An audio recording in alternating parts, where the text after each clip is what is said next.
ಸತತವಾಗಿ ಕೋಲಾರ ಹಾಲು ಒಕ್ಕೂಟದಲ್ಲಿ ಗೆಲುವು ಸಾಧಿಸುವ ಜೊತೆಗೆ ಒಕ್ಕೂಟದ ಅಧ್ಯಕ್ಷರಾಗಿಯೂ ಆಯ್ಕೆಯಾಗಿದ್ದ ಕೆವಿ ನಾಗರಾಜ್ ಅವರು ಕಳೆದ ಕೋಚಿಮುಲ್ ಚುನಾವಣೆಯಲ್ಲಿ ಸೋತಿದ್ರು. ಈ ಸೋಲು ಅವರನ್ನ ತೀವ್ರವಾಗಿಯೇ ಕಂಗೆಡಿಸಿತ್ತು.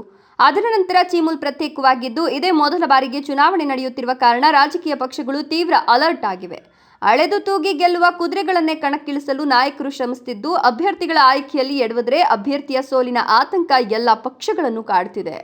ಇನ್ನು ಈಗಾಗಲೇ ಚೀಮುಲ್ ಚುನಾವಣೆಗೆ ನಾಮಪತ್ರ ಸಲ್ಲಿಕೆ ಆರಂಭವಾಗಿದ್ದು ಫೆಬ್ರವರಿ 1ರಂದು ಚುನಾವಣೆ ನಡೆಯಲಿದೆ. ಈ ಚುನಾವಣೆ ಕುರಿತು ನಿಕಟಪೂರ್ವ ಕೋಚಿಮುಲ್ ನಿರ್ದೇಶಕ ಭರಣಿ ವೆಂಕಟೇಶ್ ಏನು ಹೇಳಿದ್ದಾರೆ ಅಂತ ನೋಡೋಣ ಬನ್ನಿ. ಈಗ ಕೋಚಿಮಲ್ ವಿಭಜನೆ ಆದಮೇಲೆ ಮೊದಲು ಬಾರಿಗೆ ಅಸ್ತಿತ್ವಕ್ಕೆ ಬರ್ತಕ್ಕಂಥ ಚೀಮಲ್ ಚುನಾವಣೆಗೆ ಕಾಂಗ್ರೆಸ್ ಪಕ್ಷದಿಂದ ಎಲ್ಲ ಕ್ಷೇತ್ರಕ್ಕೂ ಅಭ್ಯರ್ಥಿಗಳು ಇವತ್ತಿಂದ ನಾಮಿನೇಷನ್ ಸ್ಟಾರ್ಟ್ ಆಗ್ತಾ ಇದೆ. ಹಾಗಾಗಿ ಇವತ್ತಿಂದ ನಾಮಿನೇಷನ್ಗಳನ್ನ ಎಲ್ಲ ಪಕ್ಷದವರು ನಾಮಿನೇಷನ್ ಶುರು ಮಾಡಿದ್ದಾರೆ. ಏನು ಚೀಮಲ್ ಚುನಾವಣೆ ಬಹಳ ಗೊಂದಲದಿಂದ ಕೋಚಿಮುಲ್ಲಿಂದ ವಿಭಾಗ ಆಗೋದಕ್ಕೆ ನಾನಾ ಕಾರಣಗಳು ನಿಮ್ಮ ಮಾಧ್ಯಮಗಳವ್ರಿಗೆ ಗೊತ್ತಿದೆ. ಯಾವ್ಯಾವ ರೀತಿ ಆಯಿತು, ನಮ್ಮನ್ನು ಯಾವ್ಯಾವ ರೀತಿ ನಡೆಸ್ಕೊಂಡ್ರು, ಆಮೇಲೆ ಯಾವ್ಯಾವ ರೀತಿ ಇದಾಯಿತು, ಕೋರ್ಟ್ಗಳಿಂದ ಮತ್ತು ಹೊಸದಾಗಿ ಜನರಲ್ ಬಾಡಿ ಮೀಟಿಂಗ್ ಆಗಿ ಹೊಸದಾಗಿ ಚೀಮಲ್ಲು ರಚನೆ ಆಗೋಂಥ ಪರಿಸ್ಥಿತಿ ಬಂತು. ಹೊಸದಾಗಿ ಇವತ್ತಿಂದ ಏನು ಫೆಬ್ರವರಿ 1ನೇ ತಾರೀಕು ಇದ್ರ ಚುನಾವಣೆ ನಡೀತಾ ಇದೆ. ಫೆಬ್ರವರಿ 1ನೇ ತಾರೀಕಿಂದ ಹೊಸ ಏನು ಅಲ್ಲಿ ಆಡಳಿತ ಮಂಡಳಿ ರಚನೆ ಆಗುತ್ತೆ.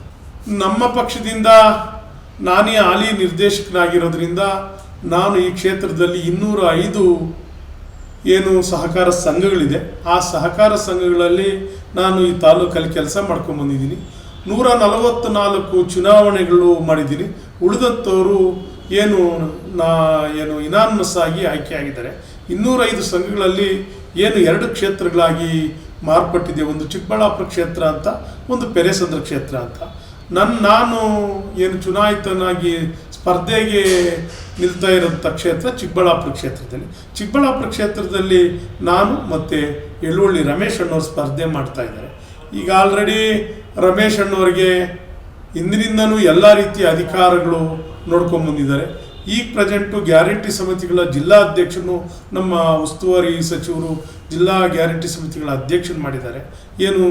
ಜಿಲ್ಲಾ ಮುಖ್ಯಮಂತ್ರಿಗಳು ಬಂದರು ಅವ್ರ ಜೊತೆಯಲ್ಲಿ ಕೂರಬೇಕು, ಜಿಲ್ಲಾ ಅಧಿಕಾರಿಗಳ ಜೊತೆ ಮೀಟಿಂಗ್ ಮಾಡ್ತಾರೆ, ಜಿಲ್ಲಾ ಉಸ್ತುವಾರಿಗಳ ಸಚಿವರು ಬಂದರು ಮೀಟಿಂಗ್ ಮಾಡ್ತಾರೆ, ತಾಲೂಕು ಅಧಿಕಾರಿಗಳನ್ನ ಕರೆದು ಮೀಟಿಂಗ್ ಮಾಡೋ ಅಂಥ ದೊಡ್ಡ ಮಟ್ಟದ ಹುದ್ದೆ ನಮ್ಮ ಉಸ್ತುವಾರಿ ಸಚಿವರುಗಳು ಕೊಟ್ಟಿದ್ದಾರೆ ರಮೇಶ್ ಅವರಿಗೆ. ಮತ್ತು ರಾಜ್ಯ ಒಕ್ಕಲಿಗರ ಸಂಘದ ನಿರ್ದೇಶಕರಾಗಿದ್ದಾರೆ, ಮತ್ತು ತಾಲೂಕು ಒಕ್ಕಲಿಗರ ಸಂಘದ ನಿರ್ದೇಶಕರಾಗಿದ್ದರು.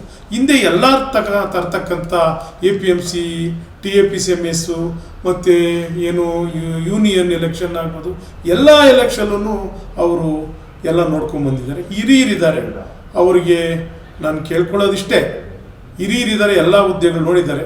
ನನಗೆ ಯಾವುದೇ ರೀತಿ ಈ ಕ್ಷೇತ್ರದಲ್ಲಿ ಕಾಂಗ್ರೆಸ್ ಪಕ್ಷ ನನಗೆ ಯಾವುದೇ ಹುದ್ದೆ ಕೊಟ್ಟಿಲ್ಲ. ಹಾಗಾಗಿ ನಾನು ಕೆಲಸ ಮಾಡಿದ್ದೀನಿ. ಎಲ್ಲ ನಾಯಕರು ಮತ್ತು ಬಹುಮುಖ್ಯವಾಗಿ ಇಲ್ಲಿ ಡೆಲಿಗೇಟ್ಸ್ ಮತದಾರರ ಪ್ರಭುಗಳಿಗೆ ಎಲ್ರಿಗೂ ಹತ್ರನೂ ಆಶೀರ್ವಾದ ತೊಗೊಂಬಂದಿದ್ದೀನಿ.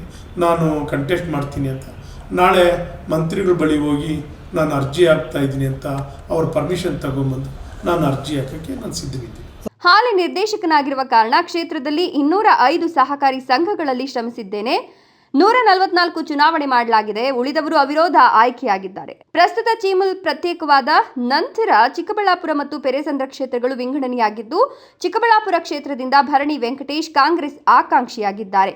ಆದರೆ ಇದೇ ಚಿಕ್ಕಬಳ್ಳಾಪುರ ಕ್ಷೇತ್ರದಿಂದ ಗ್ಯಾರಂಟಿ ಸಮಿತಿ ಜಿಲ್ಲಾಧ್ಯಕ್ಷರಾಗಿರುವ ಯುವಹಳ್ಳಿ ರಮೇಶ್ ರವರು ಆಕಾಂಕ್ಷಿಯಾಗಿದ್ದು, ಇದು ಕಾಂಗ್ರೆಸ್ ಪಕ್ಷಕ್ಕೆ ನುಂಗಲಾರದ ತುತ್ತಾಗಿ ಪರಿಣಮಿಸಿದೆ. ಆದರೆ ಭರಣಿ ವೆಂಕಟೇಶ್ ಮಾತನಾಡಿ, ಯಲುವಳ್ಳಿ ರಮೇಶ್ ಅವರು ಈಗಾಗಲೇ ವಿವಿಧ ಹುದ್ದೆಗಳನ್ನು ಅನುಭವಿಸಿದ್ದಾರೆ. ಗ್ಯಾರಂಟಿ ಸಮಿತಿ ಅಧ್ಯಕ್ಷರು ಸೇರಿದಂತೆ ವಿವಿಧ ಹುದ್ದೆಗಳಲ್ಲಿ ಇದ್ದಾರೆ. ಅವರು ಹಿರಿಯರಿದ್ದು ಕಾಂಗ್ರೆಸ್ ಯಾವುದೇ ಹುದ್ದೆ ನೀಡಿದ ನಮಗೆ ಸಹಕಾರ ನೀಡಬೇಕು ಅಂತ ಕೋರಿದ್ದಾರೆ. ಅಲ್ಲದೆ ನನ್ನ ಅವಧಿಯಲ್ಲಿ ಕ್ಷೇತ್ರದ ಹಾಲು ಉತ್ಪಾದಕರ ಸಹಕಾರ ಸಂಘಗಳಲ್ಲಿ 145 ಚುನಾವಣೆಗಳನ್ನು ಮಾಡಿದ್ದು ಅವರ ಬೆಂಬಲ ತಮಗಿದೆ ಅಂತ ವಿಶ್ವಾಸ ವ್ಯಕ್ತಪಡಿಸಿದರು.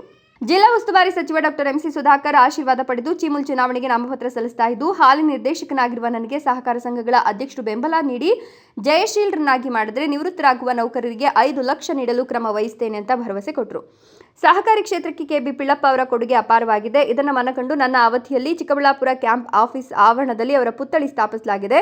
ಫೆಬ್ರವರಿ 1ರಂದು ನಡೆಯುವ ಚುನಾವಣೆಯಲ್ಲಿ ನನ್ನ ಗೆಲುವು ಖಚಿತ ಅಂತ ವಿಶ್ವಾಸ ವ್ಯಕ್ತಪಡಿಸಿದರು. ನಾನು JDS ಅಲ್ಲಿ ಮೊದಲನೇ ಬಾರಿ ನಿರ್ದೇಶಕರಾಗಿ ಕೋಲಾರ ಚಿಕ್ಕಬಳ್ಳಾಪುರ ಹಾಲು ಒಕ್ಕೂಟಕ್ಕೆ ಹೋದ್ಮೇಲೆ ಏನು ಬೆಂಗಳೂರು ಡೈರಿಯಲ್ಲಿ ಪ್ರಪ್ರಥಮ ಬಾರಿಗೆ ನಿರ್ದೇಶಕರಾಗಿ ಬೆಂಗಳೂರಿಂದ ಕೋಲಾರಕ್ಕೆ ವಿಭಜನೆ ಮಾಡೋ ದೊಡ್ಡ ಬಹುಪಾತ್ರ KB ಪಿಳ್ಳಪ್ಪನವ್ರದ್ದು. ಆ ಪಿಳ್ಳಪ್ಪನವರು ಬೆಂಗಳೂರಿಂದ ಕೋಲಾರಕ್ಕೆ ಒಕ್ಕೂಟ ತಗೊಂಬಂದಮೇಲೆ ಅವರು ಮೊದಲು ನಿರ್ದೇಶಕರಾಗಿದ್ದರು. ಆ ಪ್ರಥಮ ಅಧ್ಯಕ್ಷರು ಹೆಗ್ಗಳಿಕೆ ಕೋಲಾರ ಒಕ್ಕೂಟಕ್ಕೆ KB ಪಿಳ್ಳಪ್ಪನವರಾಗಿದ್ದರು. ಹಾಗಾದಮೇಲೆ ಚಿಕ್ಕಬಳ್ಳಾಪುರಕ್ಕೆ ಒಕ್ಕೂಟ ಆದಮೇಲೆ ಅವರು ಏನು ಚದಲಪುರದ ಹತ್ರ ಡೈರಿ ಮಗ್ಗಲಲ್ಲೇ ಇರ್ತಕ್ಕಂಥ ಕುಪ್ಪಳ್ಳಿ ಅನ್ನೋ ಊರು ಪಿಳ್ಳಪ್ಪನವ್ರದ್ದು. ಅವರ ಕೋಆಪರೇಟಿವ್ ಇಲಾಖೆಗೆ ಆ ಡೈರಿ ಬೆಂಗಳೂರಿಂದ ಕೋಲಾರಕ್ಕೆ ಬರೋದಕ್ಕೆ, ಕೋಲಾರಿಂದ ಚಿಕ್ಕಬಳ್ಳಾಪುರಕ್ಕೆ ಬರೋದಕ್ಕೆ ಬಹಳ ಮುಖ್ಯವಾಗಿ ಪಾತ್ರ ಇತ್ತು.